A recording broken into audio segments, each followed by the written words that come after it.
continua não, pelo contrário, nada, a gente não é nada, mas a gente não é nada mesmo. Sempre que nós nos distanciarmos da nossa certeza de que nós não somos nada, exceto uma engrenagem a mais na máquina da vida, a gente corre o sério risco de achar que enquanto engrenagem nós somos a máquina. E como uma engrenagem a sós não funciona, ela precisa dos outros juntos, ela precisa dos outros envolvidos para que a gente chegue a algum lugar. Eu fico extremamente feliz quando nós viemos a Macaé, quando nós viemos aqui, já estivemos em uma outra instituição amiga hoje, fizemos lá uma fala às 5 horas e emendamos aqui agora o nosso segundo horário com os nossos companheiros. Nós ficamos extremamente felizes com a recepção gentil que os nossos irmãos nos fazem. Mas a gente precisa sempre reafirmar aos companheiros, nós não somos nada. Se a gente achar que a gente é além do que efetivamente a gente é, nós corremos o risco grande de nos dispersarmos do bando. E se nós nos dispersarmos do bando, nós viraremos alimento fácil para aqueles outros que estão aí fora e que podem sorver a gente, se alimentar da gente, por essa ideia de que nós podemos ir a sós. Nós temos necessidade uns dos outros, ainda que esse outro possa não ser aquele que nós queremos do nosso lado, mas temos que sentir a presença de outra pessoa, temos que ter a presença de mais alguém que nos fortaleça, nos consolide os nossos ideais. Nós ficamos muito felizes com o convite de George, até porque se nós deixarmos por conta de George, pelo menos uma vez por semana a gente vem aqui. A gente tem que dizer para George que Macaé, apesar de ser uma cidade vizinha nossa, já é um pouco difícil de nós chegarmos aqui em determinados dias. Os engarrafamentos são difíceis, são complexos. Chegará o dia de nós ter que ir para cá de helicóptero para chegar na aula, que a coisa só fica mais difícil, o trânsito mais complexo. Mas nós sentimos uma alegria enorme em estarmos com os nossos irmãos. Hoje, esse final de semana, foi feito novamente o xarope, que nós tivemos a alegria enorme de ano passado estar com os nossos irmãos aqui. Uma chance abençoada de nós levarmos aos companheiros saúde, saúde física, saúde psíquica, saúde moral. As pessoas ao adoecer, elas não só adoecem o corpo, mas a moral também adoece. O psiquismo igualmente adoece. Nós nos sentimos frágeis, até porque a vida nos ensinou, em outra oportunidade já falamos isso aqui, que o sucesso e a saúde andam juntos. É inimaginável nós pensarmos que alguém pode estar enfermo e feliz. Nós acreditarmos de verdade que alguém pode não ter um membro, pode não ter um braço, não ter uma perna e ainda assim dizer-se feliz. A gente acredita que a funcionalidade soma-se à questão de felicidade.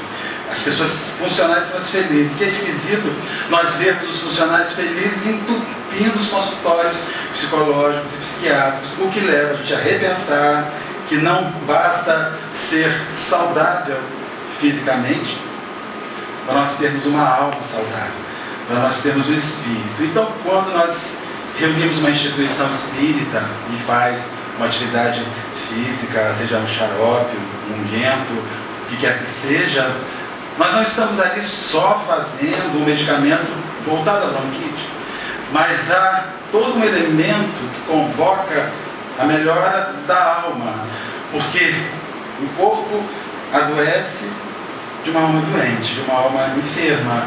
Se nós harmonizamos o espírito, se nós harmonizamos a nossa existência, as doenças imediatamente começam a se passar, e exceto as doenças com objeto de reencarnação, de reajustes de reencarnação, são aquelas que vão acontecer em verdade. Nós vivemos hoje um mundo de muita gente enferma, porque isso reflete a quantidade das almas enfermas. E só em Jesus Cristo, nosso Senhor, sem dúvida alguma, eu não tenho esta dúvida, só em Jesus nós encontraremos a saída dos nossos problemas. Isso não é uma frase evangélica, isso não é um chavão, nem é um mecanismo, é em Jesus, na vivência vivência do seu Evangelho e na observação daquela mensagem milenar é que as nossas vidas vão se renovar. O homem não se renova em espíritos, mas o homem se renova em espírito. É aquilo que ele faz nele. É aquilo que ele remodela nele. Nós tomamos um remédio e esse remédio não nos cura. Por quê? Porque eu medico um corpo, mas o foco da minha doença no espírito está ali, se repete, restabelece e faz a doença voltar. Hoje nós vamos falar de uma mulher enferma, de alma profundamente enferma, e que achou em Jesus o seu remédio. Um remédio sozinho, porque esse remédio fala somente para nós e nos deixa muitas vezes sozinho. Jesus, quando chega na nossa vida, Ele se nos apresenta a nós, mas nós vamos com Ele e vamos descobrir que nós só vamos com Ele. E quanto mais Ele estiver em nós, menos os outros vão querer estar com a gente, menos os outros vão compreender que mágica é essa de um homem que já morreu há 2000 anos e que ainda diariamente nos ressuscita a gente, ainda que o corpo se desfaça, ainda que o corpo se desmonte. Ele vem, nos leva de volta e nos reconduz e nos diz: tem de bom ânimo, eu venci o mundo e vocês também vão vencer. Mas nós pensamos sempre assim: mas como? Um homem que morre daquele jeito venceu o mundo? É tão simples. Mataram a carne dele, mas o que ele é? Engoliu o planeta, engoliu completamente o mundo onde a gente vive. E por mais que se esforcem em dizer que Jesus passou, a gente diz que nós passaremos, mas ele continuará aí, renovando os nossos dias, restabelecendo as nossas vidas e nos dando este bom ânimo para que possamos viver. Magdala era uma cidade extremamente rica, era portuária, e recebia ali um conjunto de pessoas que vinham de diversas regiões, de diversas línguas, de diversos hábitos. Fazer o seu dinheiro, fazer a sua fortuna, enriquecer-se com todo o sistema de mercadoria que vicejava para aquela cidade, que ali andava, gerando verdadeiras fortunas para aquelas pessoas. Um dia uma linda jovem de nome Maria, somente Maria, ninguém sabia a sua origem, ainda que diziam que ela haveria vindo das regiões egípcias, chega em Magdala com o objetivo de igualmente vencer. As pessoas vencem com aquilo que têm a oferecer. Alguns têm habilidade para a arte, alguns têm habilidade para os números, outros têm habilidade para usar as letras. Outros homens têm habilidade para os negócios. E há pessoas que têm habilidade para usar de si próprios, oferecerem-se a si próprios. E a beleza de Maria era a sua habilidade, era o seu recurso mais forte, para que ela, enquanto mulher, pudesse vencer naquela miséria. Rapidamente, a bela jovem desconhecida adota para o seu nome, para o seu segundo nome, o nome da cidade onde ela viveria. Passa a chamar-se Maria de Magdala, a senhora quase absoluta daquela cidade. Cria uma residência, constrói uma casa com os recursos que ganha, vendendo-se a si mesma, prostituindo-se, e começa a receber todas as pessoas influentes que dela iam servir-se, que dela iam utilizar-se. Socialmente, as pessoas têm o péssimo hábito, como sempre é o péssimo hábito humano, em facilitar as críticas, ataques e as chincanes àqueles que vivem diferentes de nós. É muito fácil nós dizermos que as pessoas têm outra opção, mas temos que lembrar aos companheiros que enquanto não surge uma outra opção, nós temos que comer, nós temos que morar, nós temos que vestir, nós temos que ter um lugar para onde viver. Quando você tiver que oferecer ao outro, ou emitir para o outro uma crítica. Por que você não muda de vida? Seja para aquele companheiro um mecanismo, um caminho para que ele mude de vida. Eu quero que você saia desta vida de prostituição. Vou te receber no meu lar, vou te alimentar, vou te vestir, vou te educar e vou te ajudar a conseguir um emprego. Vou te ajudar a conseguir uma vaga. Nós sentamos quando saímos pelas ruas das cidades onde vivemos e vemos as pessoas se oferecendo, se prostituindo, e nós perguntamos tantas vezes: até que dia, até quando nós vamos ter que ver isso? Até o dia que nós resolvemos fazer algo que tire as pessoas da rua, oferecer uma segunda opção, ou pelo menos perguntarmos ao indivíduo se ele está ali porque ele quer ou porque ele não tem uma outra opção. E temos ainda que dizer aos companheiros: a prostituição só existe porque existem aqueles dispostos a servirem-se das prostitutas, dos prostitutos que se encontram na sociedade onde a gente vive. É uma lei de oferta, idêntico ao comércio que está aí fora. As pessoas vendem aquilo que os outros querem adquirir. Nós queremos que as pessoas parem de oferecer a sua mercadoria. Mas como isso acontecer? Se ainda existe um conjunto de pessoas, entre elas até mesmo espíritas, que se dispõem a pagar por isso e querem usufruir isso.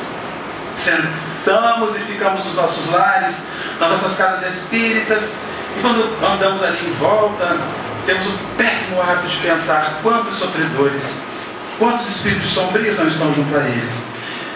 Eu digo a vocês que não. Acredito piamente que junto a eles estão seus entes queridos, implorando aqueles irmãos que os tirem da rua, que saiam da rua. Sabe por quê? Porque os espíritos da sombra já venceram. Botaram eles lá, colocaram eles nas esquinas das ruas, não tem mais nada para fazer. Ali agora eles vão ficar permanecendo por essa opção. Quando tivermos que dizer que algo é errado, ou que algo está errado ante os nossos olhos, apresentemos não só a ideia do erro, mas a saída, o acerto, a proposta. Coloque-se no acerto. A gente está sempre mandando ideias para as prefeituras, para o governo, para as ONGs, para as casas espíritas, que elas façam algo, mas a prostituição ela está aí. E aumenta, porque a necessidade aumenta, porque a miséria aumenta, porque viver está muito mais dispendioso, porque alimentar-se está com um preço altíssimo, porque os nossos filhos precisam educar, precisam crescer. E é a maneira que se vive. Maria, então, fica rica, riquíssima, porque ela tinha a oferecer talvez a melhor mercadoria de Magdala, a mais bela, a mais bonita, a mais preparada para aquele ofício. E ali recebia os homens mais influentes, começou a se dar ao luxo de fazer opções por quem iria estar na sua cama, por quem iria estar na sua vida. E recebia verdadeiras fábulas em dinheiros, em presentes, em joias, em tecidos, em perfumes, em bens, em valores mais diversos. Eles animavam.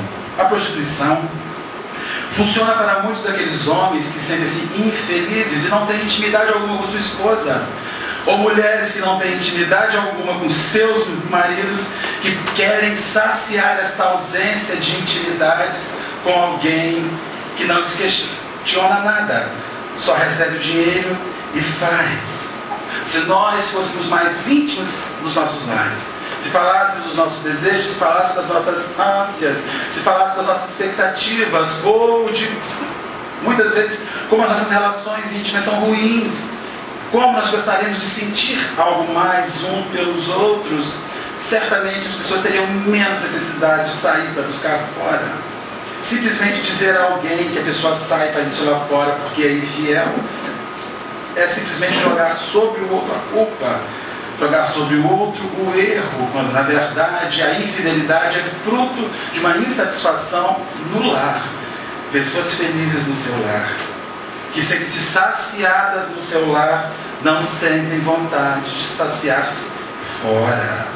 Pessoas plenamente realizadas na sua família fazem isso. Então a nossa falta de diálogo abre o espaço para que as fraquezas de caráter ensejem os equívocos ensejam os erros existenciais. Maria fazia isso, fazia sexo, mas não fazia amor. Não havia sentimento, não havia envolvimento, havia muito carinho, muita gentileza. Como há nas nossas relações fortuitas, que vez por outra a gente se dá o desfrute de experimentar. Nós gostamos, mas não passa de um momento. Toma-se um banho, perfuma-se e sai, como se nada nunca tivesse acontecido. Mas na medida que você vai experimentando isso repetidamente, como é a mulher, a prostituta ou o homem que se prostitui, chega uma determinada hora que a ausência de família acontece. E ainda existe um risco enorme nas questões ligadas ao sexo. Algumas vezes, para quem faz de um lado, é só sexo. Mas para quem faz do outro lado, tem sentimento envolvido, tem amor envolvido. Nós não podemos nos esquecer que relação afetiva a dois, que relação a dois implica em duas reações distintas. Um parceiro às vezes faz porque é bom, outro faz porque está envolvido, porque gosta.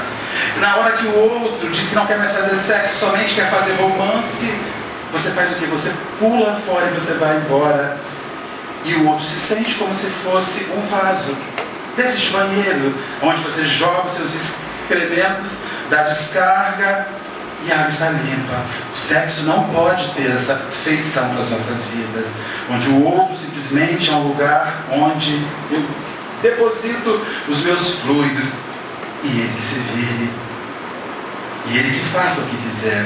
Às vezes o outro, que você enxerga como um lugar de jogar fora o seu fluido, está profundamente envolvido, perdidamente apaixonado, pedindo a sua vida, pedindo o seu carinho, pedindo o seu romance, quer fazer com você uma família, quer começar um lar. Nós temos que imaginar que certamente para essas pessoas, as prostitutas e homens que estão nas vias públicas se oferecendo, se prostituindo, é bem possível que numa noite de encontro sexual a alma sinalize.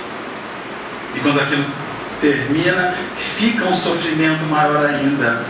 Eu fui um vaso que recebi o excremento, recebi o fluido de alguém a quem eu achei que pudesse amar. Maria sentia isso. Não era diferente disso. Um dia escutou entre as suas servas um burburinho. Elas falavam efusivamente que iriam encontrar um homem estranho que estava por perto de Magdala, em Cafarnaum.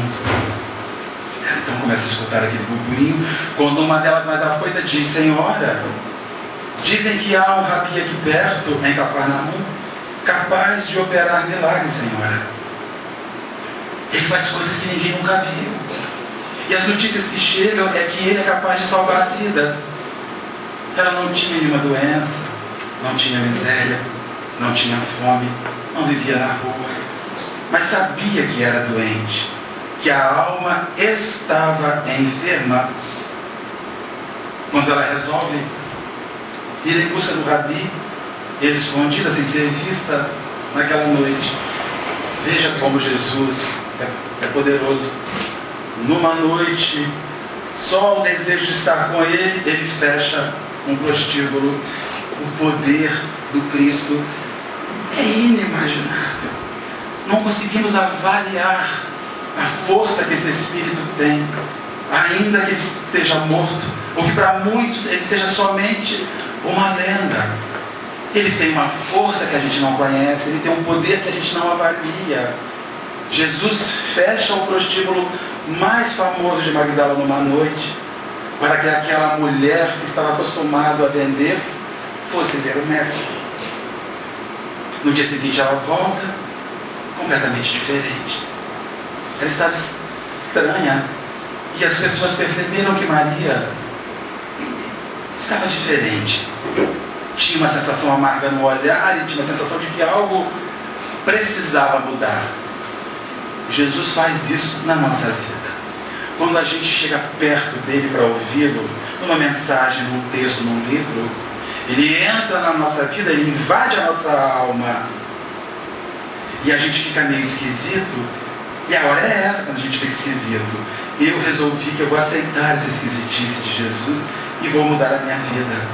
Mas normalmente, o que a gente faz? A gente cansa, perde o bom ânimo, deixa o entusiasmo da presença do Cristo se evadir da gente. E passados alguns dias, nós voltamos a ser os mesmos. Esse trabalho realizado no final de semana, onde a presença dos nossos amigos invisíveis é tão severa, tão séria, tão poderosa, mexe com a nossa vida, nos coloca num plano que nós desconhecemos. E é esquisito que daqui a 4 a 5 dias, isso tudo se esvai da gente, e Jesus vai indo embora de nós, não porque Ele quer ir embora de nós, mas porque para ter Jesus na nossa vida, nós temos que abrir mão, temos que reverter ideias. Não dá para persistir no mal querendo servir ao bem. Não dá para seguir no mal desejando a busca do bem. Fosse isso possível, o mundo seria religioso. Mas não é.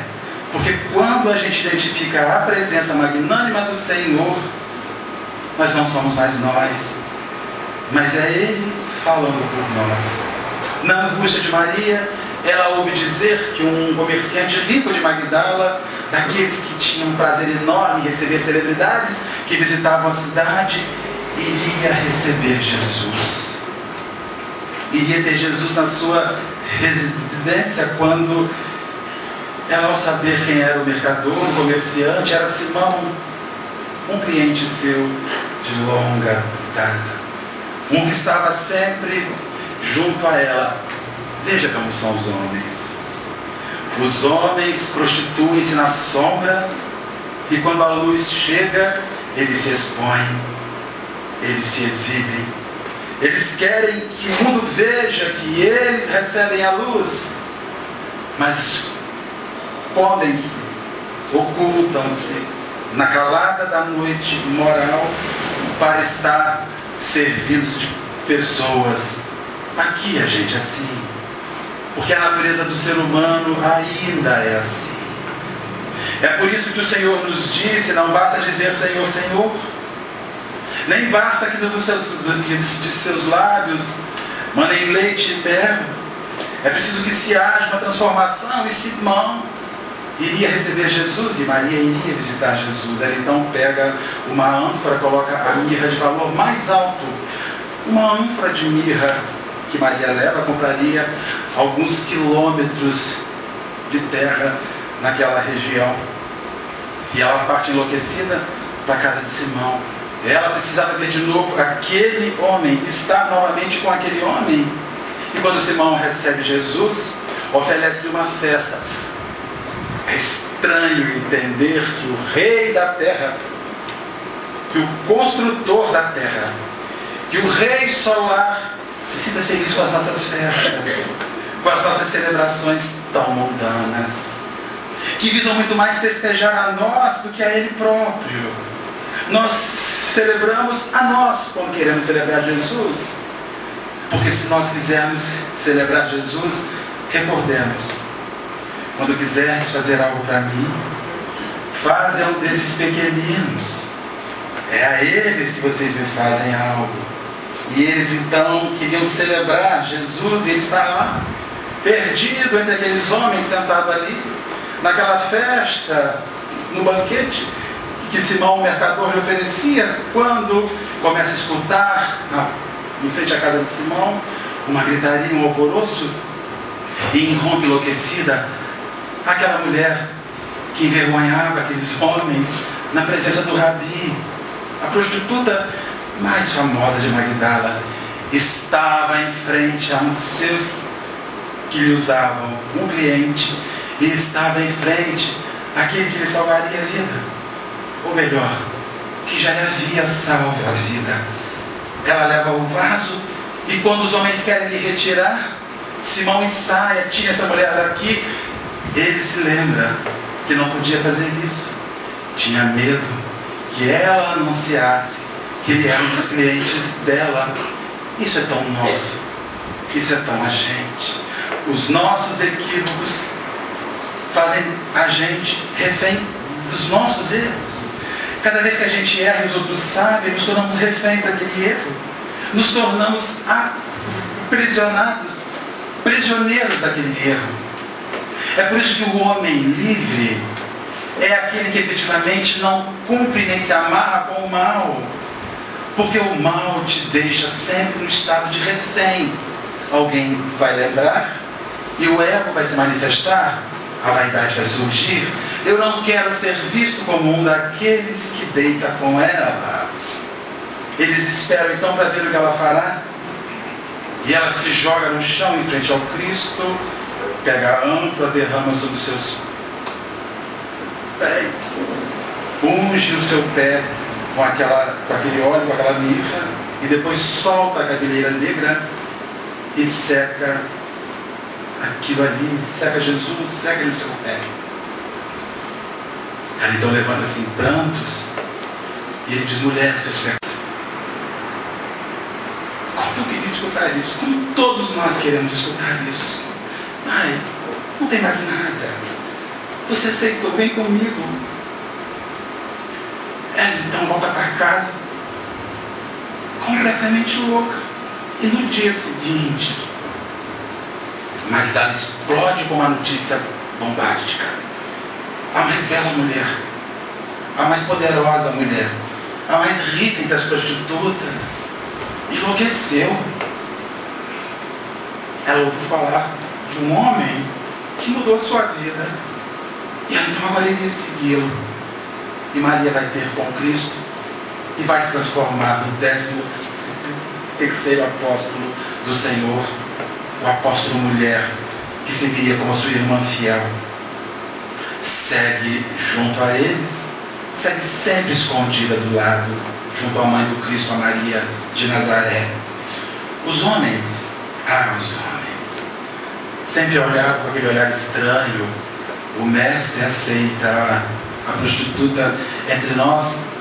É porque de repente os homens, mesmo sendo apóstolos, a desejassem, a quisessem, no frescor da sua beleza, no auge da sua opulência. Nós não somos muito diferentes daqueles homens daquela época. Eles tinham resistências e reservas profundas a Maria, porque ela os incomodava. Mexia com a sua libido, mexia com a sua sexualidade, mexia com o seu serviço. E como é difícil servir quando o sexo está envolvido. Como é difícil acompanhar quando essa chama nos incomoda, nos apoquenta. É por isso que os grandes missionários sempre fizeram a opção por seguir a sós. Romper com as questões sexuais para poder seguir a sós e sofrendo menos. Porque diziam os espíritos que 99% dos homens encarnados são endividados no sexo. 99% está endividado nas questões sexuais, tentando resolver esse mecanismo que muito mais conflitua a nossa vida do que nos apacenta e pacifica a existência. Maria vai seguir Jesus e acompanhá-lo de perto, em silêncio, sempre amparando a mãe. Nas suas últimas horas, quando o mestre é levado ao Gólgota para ser friamente assassinado, o que nós chamamos de crucificação, foi um assassinato, um sistema de morte aplicado à época. E o bastante interessante é que enquanto Jesus estava ali, diante da morte, das suas últimas horas na terra, todos os homens, à exceção de João, fugiram. Na sua frente estava a prostituta, a mulher de Magdala, a prostituta de Magdala, sua mãe, e o garoto João, com 16 anos, que simplesmente sequer conseguia avaliar de maneira ampla o que acontecia. É interessante pensar que as pessoas que vivem na rua apanham de uma maneira tão exagerada que elas aprendem a vencer coisas que o conforto aparente que vivemos não nos ensinou. As pessoas que vivem as ruas, quando elas conseguem pegar um ovo frito decente, frito para elas, elas estão diante de uma festa, um banquete. porque normalmente são acostumados a tirar o que nós jogamos fora dos nossos lixos e lançamos ali. Então toda pessoa que vive na rua, ela é mais intimorada, se projeta mais, porque as lutas cotidianas forjaram nela algo que nós desconhecemos. Nós temos medo de sair da nossa casa quando esfria. O que dizer alguém que vive na rua sob o frio, que dá o seu jeitinho, puxa um jornal, puxa um papelão, pega os nossos farrapos e cola-se e vive. A gente se assusta quando esfria, a gente se assusta quando chuvisca, a gente entra em desespero quando o pneu do carro fura. Como é que eu vou? Nós esquecemos que Deus nos deu um mecanismo perfeito para nós andarmos, mas nós estamos tão vinculados e aprisionados ao conforto que deveria nos ter feito mais livres, que o conforto está nos aprisionando cada vez mais. A prostituta então estava ali, não tinha mais nada a perder, porque o único homem que a amou sem precisar usá-la estava indo embora. E deve ser difícil você olhar para a única pessoa que desejou sua alma, não seu corpo. Não deve ser fácil. É por isso que quando os nossos entes queridos morrem, o pai e a mãe, a gente sente muito, porque a nossa vida é um jogo de interesses que fazemos uns com os outros. Quando se vai alguém que não quer jogar, como a gente fica? Como a gente sente? Nós não temos mais aquele que não vai pedir nada, só vai nos oferecer, só vai nos receber. Ela, que sempre vivera só, estava vendo o seu único amor de verdade ir embora, ficando junto à mãe. Eles então, após terminar todo o macabro ritual de crucificação, tiram de lá o Cristo, o dão à família, para que o sepultamento pudesse ocorrer. O desespero é selvagem. Imagine como vamos viver sem o Senhor da nossa vida, sem aquele que nos mostra para onde seguir, para onde ir. E ali, Maria, não diferente dos outros, estava sem saber o que fazer. Mas diferente dos outros, ela só tinha a mãe de Jesus, a Maria de Nazaré. Todos os outros 11 seguiam juntos. As duas estavam a sós. Maria, a mãe do Senhor, logo lhe disse: filho, eu vou para Éfeso. Vou viver em Éfeso, estar lá próximo a alguns outros queridos meus, e vou passar o resto da minha vida lá. Os outros apóstolos começam a se ensaiar o que seria feito, aguardando o dia onde o Pentecostes aconteceria, as suas línguas ficariam soltas, e eles poderiam seguir os caminhos e disseminar a mensagem. Maria estava sós. Ao passar 3 dias, ela e 2 outras vão ao túmulo do Cristo para ver o que tinha acontecido, como ele estava. Matar um pouquinho a saudade de estar próximo ao corpo do seu grande amor, o seu maior amor. Quando ela chega lá, o túmulo está aberto e as mulheres buscam Jesus. De imediato, a ideia é que alguns judeus haviam roubado o corpo do Cristo. 2 outras voltam. Maria fica ali em prantos, desesperada. Levaram o seu amor, levaram o seu mestre.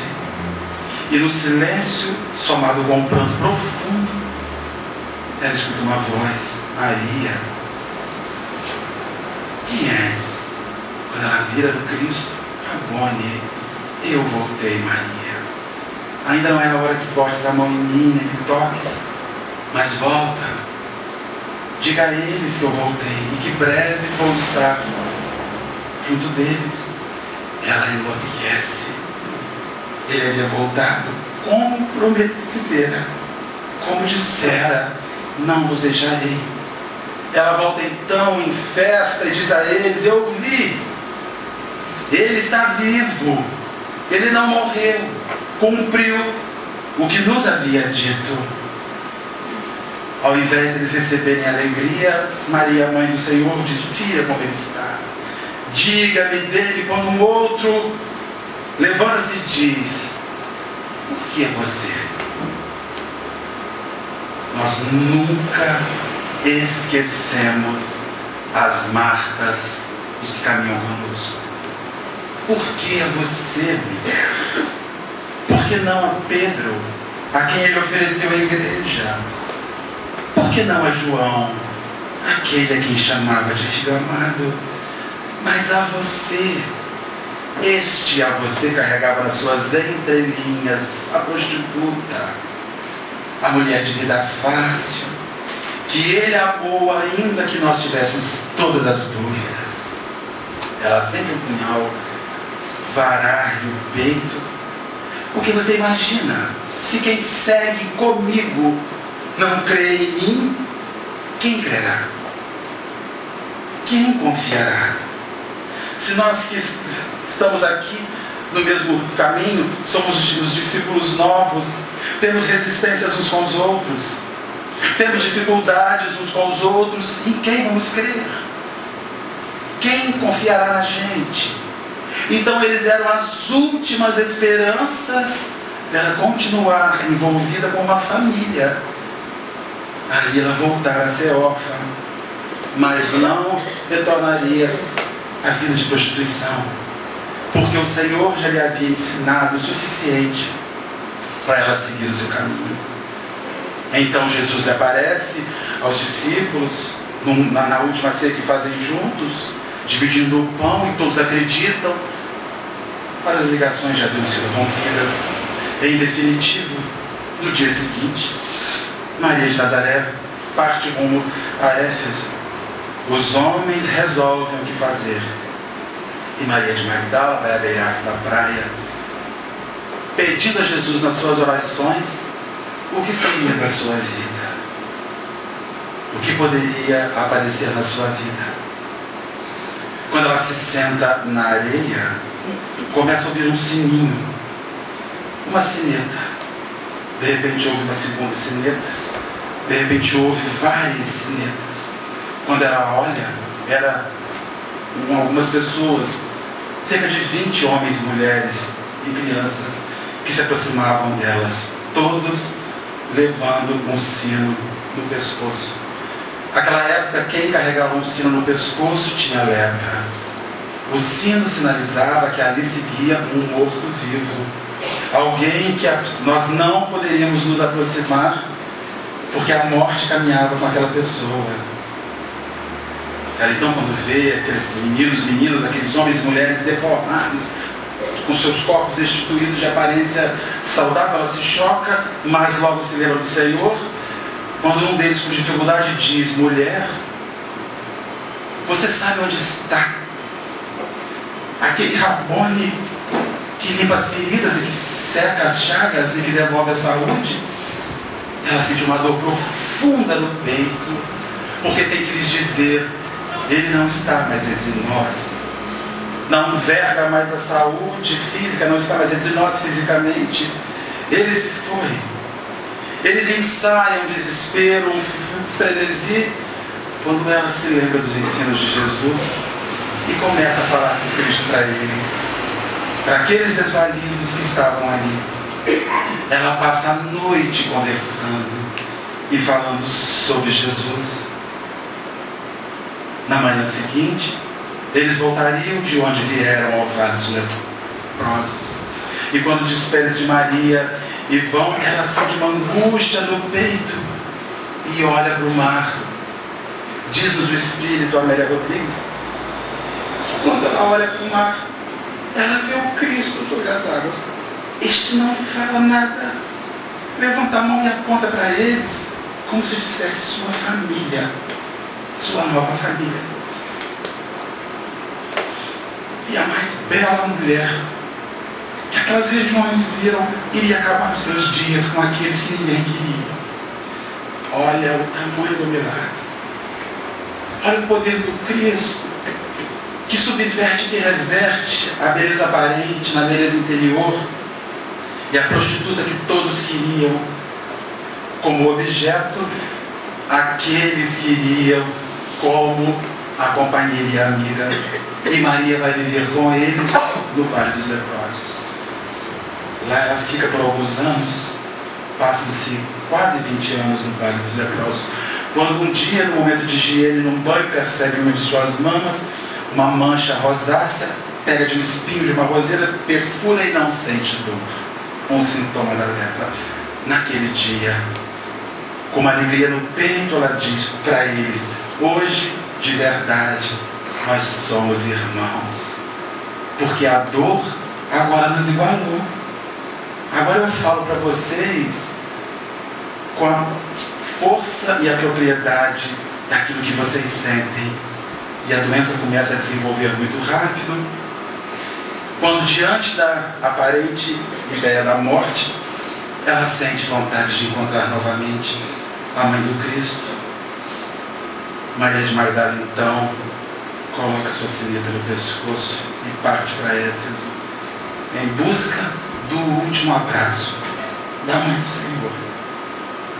No meio do caminho, exausta, cansada, fatigada, profundamente enferma, às portas de Éfeso, ela não resiste e cai. Uma alma boa daqueles viajantes que passavam pelo caminho aproximam-se de Maria e ela balbuciava insistentemente o nome da mãe do Senhor, que já era muito conhecida naquela região. Essa pessoa então entra em Éfeso e anuncia à mãe do Cristo que havia uma mulher com lepra nas portas de Éfeso desejando vê-la e que se chamava Maria. Ela vai ver a filha pela última vez. E diz também o mesmo Espírito Amélia Rodrigues que quando estas se ajoelham próximas umas das outras, se reconhecem. A enfermidade não havia roubado a beleza dos olhos de Maria. Ela chama de filha e nos seus braços Maria de Magdala parte. Imediatamente, ao deixar o seu corpo, olha para o alto e vê o bom amigo de sempre, que diz: agora venha, porque vamos recomeçar. Ninguém é perdido, ninguém está perdido. Não há mal, não há equívoco nenhum que está isento do poder do Mestre e da possibilidade de refazimento. Diante das nossas lutas, dos nossos combates, dos mais terríveis combates que experimentamos, dessas agonias que consomem o nosso corpo, consomem as nossas vidas, se nós quisermos a saúde, teremos que romper com aquilo que nos faz mal. Teremos que nos desfazer e despir do aparente sucesso que as moedas da terra nos deram, que os valores da terra nos deram. A vida pede de nós e suplica de nós a transformação, e o Cristo está aí, pronto para o milagre, pronto para o reajuste, pronto para nos tirar desse estado em que nós prostituímos-nos. Se não prostituímos com o corpo, prostituímos os nossos ideais, prostituímos as nossas verdades, prostituímos a maneira de enxergar a vida, prostituímos tão vigorosamente os nossos valores. Nós colocamos um valor na nossa vida. É verdade, eu não vendo meu corpo, mas vendo a minha opinião. Se eu for lá e disser aquilo que você espera ouvir, o que eu ganho? O que eu ganho para te tirar disso? O que eu ganho para te ajudar a ter isso? É prostituição. Nós estamos vendendo a nossa influência. Nós começamos a experimentar esta atitude e reverter esta enfermidade da nossa alma é efetivamente abrirmos mão de tudo isso que nos tem feito pessoas tão bacanas e tão infelizes, pessoas legais, tão legais e depressivas, melancólicas, angustiadas. Saia desse seu palácio aparente, rompa com essa sua imagem que é falsa. Se isso fosse elemento de felicidade, você já seria, já viveria. Se não é, rompa. Utilize-se disso para fazer algo, mas não se deixe ser utilizado por isso, para possuir alguma coisa, para fazer algo, para realizar algo diante da sua própria existência. Jesus, ele está aí, esperando a hora que a gente vai vivenciar essa experiência única de nos humilharmos diante dele. Tem gente que não sabe rezar. Sabe por que a gente não sabe rezar? Porque orar é o exercício de humildade. E como as pessoas, na sua síntese, não são humildes, orar é impossível. Quando você ora, você está dizendo para alguém lá fora que você aqui dentro não conseguiu resolver. Quando você ora, você está dizendo que você precisa de uma força externa que faça alguma coisa em você. Nós temos pessoas que diante das suas aflições, você fala, Fulano, você já orou? Você já viu o problema que eu estou vivendo? Você então lembra de rezar? Mas ele é tão egocêntrico, ele é tão senhor de si, que ele acha que ele pode resolver. E se nós pararmos diante das nossas lutas mais complexas, agora eu vou parar e vou pedir a ajuda de quem está de fora, daquele que é o meu Senhor. E se ele não resolver, pelo menos vai me dar um sinal para que lado que eu vou, para que lado que eu sigo. Nós vivemos dias onde a moral é prostituída, onde os valores são prostituídos, onde a gente é prostituído e coloca valor em tudo aquilo que a gente faz. É comum escutarmos assim, o que eu levo para fazer isso? Isso é coisa de prostituta, que vende o seu corpo. Será que você não pode fazer nada de graça? Será que nada do que você realiza é feito simplesmente pela satisfação de socorrer, de ajudar, de amparar? Tudo tem que ter dinheiro, tudo tem que ser remunerado, tudo tem que ter uma coisa de volta que justifique aquilo que é tão simples e natural. Nós vivemos dias conturbados, onde se nós temos diminuído a visão das prostitutas como aquelas na rua, as almas humanas nunca tiveram tão prostituídas e tão a negócio. Se vendendo pelos seus valores, já vista enxurrada, todo dia é uma novidade, é uma coisa, é uma sujeira, é um valor, são cifras, são valores que nós estamos vendo na sociedade moderna. Todo mundo tem um valor que bota em si. E a pergunta é, quanto é o seu valor? Você custa o quê? Quanto você custa para estar vivendo neste mundo? O que é que você faz? Quanto eu preciso ter para receber a sua companhia? O seu sorriso, o seu abraço, a sua voz, a sua fidelidade. Quanto eu preciso ter para que você me olhe? Para que você me veja? Será que com o meu automóvel eu não sou visível? Eu tenho que ter outro para ganhar mais visibilidade? Será que vivendo onde eu vivo ninguém me enxerga? Eu tenho que mudar para um lugar para ter visibilidade? Eu tenho que botar valor na minha vida e ser visto assim? Essa é a pergunta, e é uma pergunta individual, própria, que cada um precisa se fazer. Quanto você precisa para que alguém te olhe, para que se disponha a estar com, a estar junto? O homem botou um valor em si, e caro, e alto, e às vezes eu acho que esse valor que nós colocamos é simplesmente para não nos relacionarmos mais. É para que nós não tenhamos que estar mais uns com os outros, porque a sociedade enjoou da sociedade, isso é um fato. Vivemos em grandes ilhas, fechados nos nossos mundos, onde nos relacionarmos é muito difícil, é tão complexo. Eu fico pensando como era complexo a Jesus estar com todas aquelas pessoas e conseguir lançar um olhar fraterno, como ele era grande, como ele era bom. Ele podia ter 1000 ao seu lado e aos 1000 amaria. E aos 1000 iria lançar o seu melhor amor. Da hemorroísa que o pega, ele bota a mão, ele devolve a saúde. A filha de Jairo, que estava ali envolvida por espírito sofredor. Ao cego de Siloé. Ele chegava e amava aquelas pessoas. É por isso que Jesus faz uma falta enorme aos decaídos, aos tombados, aqueles a quem ninguém quer ver. A nossa luta é para que a nossa decadência receba uma máscara chamada sucesso. A nossa decadência, ela recebeu uma máscara chamada sucesso. Naquele sucesso que você cria esta máscara, você cria uma ausência de coisas fracassadas e ruins na vida. E é comum nós repetirmos assim. Mas como aquela pessoa que mora tão bem, que tem tanto dinheiro, está passando por isso? Porque era uma fachada. Fracassar já está na gente. A gente já nasce carregando em nós a queda e o fracasso da encarnação passada. Nós já somos seres fracassados por reencarnação. E não se iluda, ninguém aqui é bom.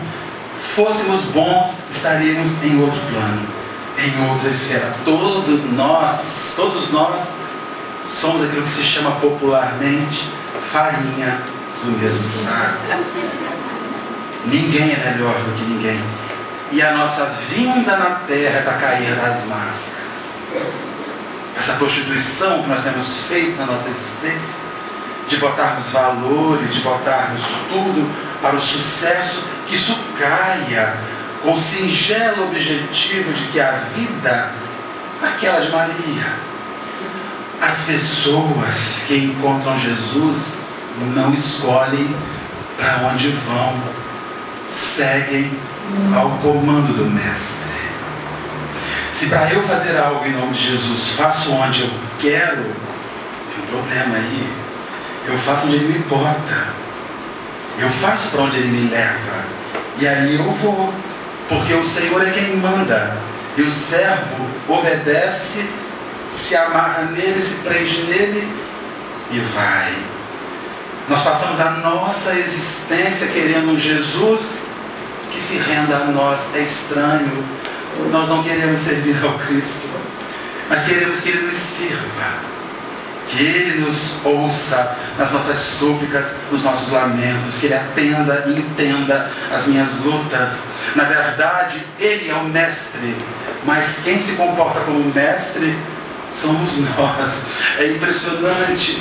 Um dia Jesus algo, Ele vai me dar, porque eu mando nele, porque Ele tem que me dar, porque Ele é bom e porque eu quero. Oh, que isso, minha gente. Nós estamos revertendo a hierarquia da situação. O cara é Ele. Nós somos só espíritos e espíritas. Ou espíritos tentando ser espíritas. Mas quem manda é o chefe. E é Ele que vai e que diz: eu quero você aqui, vem pra cá. Eu vou ficar com você aqui e é aqui que você vai vencer. Já pensou se Maria, quando Ele levanta as mãos e aponta a sua família, diz: ah, Senhor, mas eu sou tão linda, tão perfeita, tão bela, me dá a esses como família. Esses eu não quero. Foi justamente por ter aceito aquela família que ela se redimiu. Dizem os espíritos que no século XX Maria voltou, sabia? Dizem os espíritos que Maria reencarnou no século XX, na Macedônia, lugarzinho lá na Europa. Só que voltou diferente, voltou baixinha, voltou feia, voltou estranha e transformou-se em freira. Foi seguir o seu noviciado na Índia, o nome de Teresa, e vai servir na Índia. Diz que um dia essa freira estranha, feinha, pegou um ônibus que fazia só um percurso entre o convento onde vivia e a escola que dava aula. Todo dia passava por aquele caminho de ônibus. Um dia o ônibus quebra. Ela então desce do ônibus e olha um monte de farpas de madeiras velhas que mexia ali embaixo. Ela pensou que fosse ratos, quando olhou era um leproso, abandonado pela família, no sistema religioso da Índia, das castas.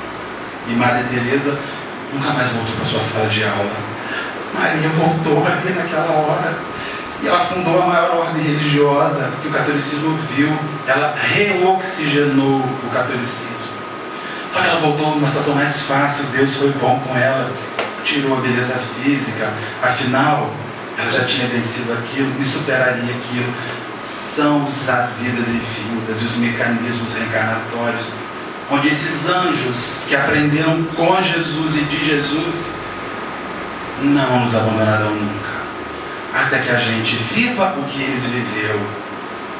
Não ouça o chamado da tua vida e vai, mas vai com força, vai com fé, acredita, porque há uma diferença quando as vozes humanas nos chamam, mas quando o Senhor nos chama, a gente sabe, é diferente, e nós pedimos a Ele que de verdade abençoe essa instituição que a gente gosta muito, tem um carinho enorme em estar aqui com os companheiros.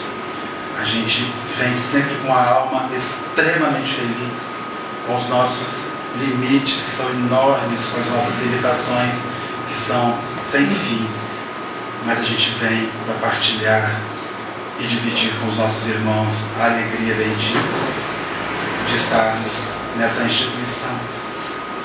E é a Maria, na noite de hoje, que nós pedimos: deixa os teus leprosos, Senhora, aqueles das almas enfermas, e vem olhar um pouco para a gente, que tem um coração tão despedaçado, Senhora. Os nossos corpos estão saudáveis, estão tão robustos, a nossa vida é tão plena, mas por que estou tão vazio, Senhora? Seja conosco, guardando-nos nesta paz bendita em que aqui nos achamos, enquanto as fontes do bem caminham entre nós, deitando seus bálsamos nas nossas feridas. Ah, Senhora bendita, vem. Guarda-nos no teu amparo, neste regaço onde não falta amor. Concede-nos esta paz que a beleza não conseguiu desfazer e que a doença não conseguiu atingir. Vem, Senhora, concede-nos nesta noite a concórdia da razão com o coração. Concede-nos, Senhora, descobrirmos qual o nosso preço, quanto custamos.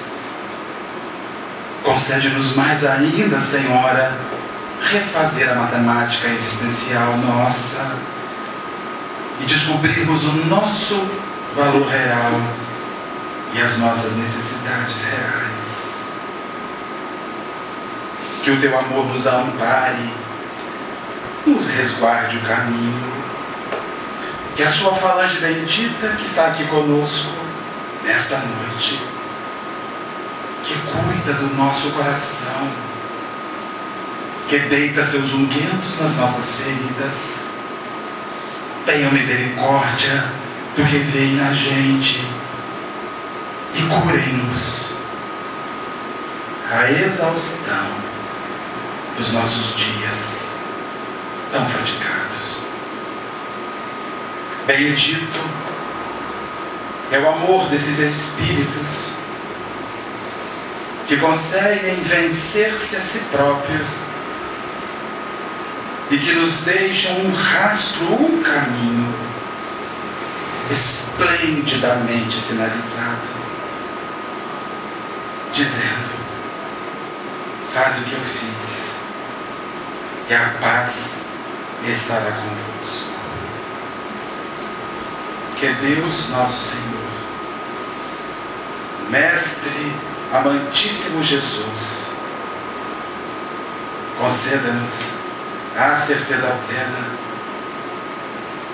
de que a felicidade se encontra no Evangelho e que segui-lo é achar-se a si próprio. Graças a Deus.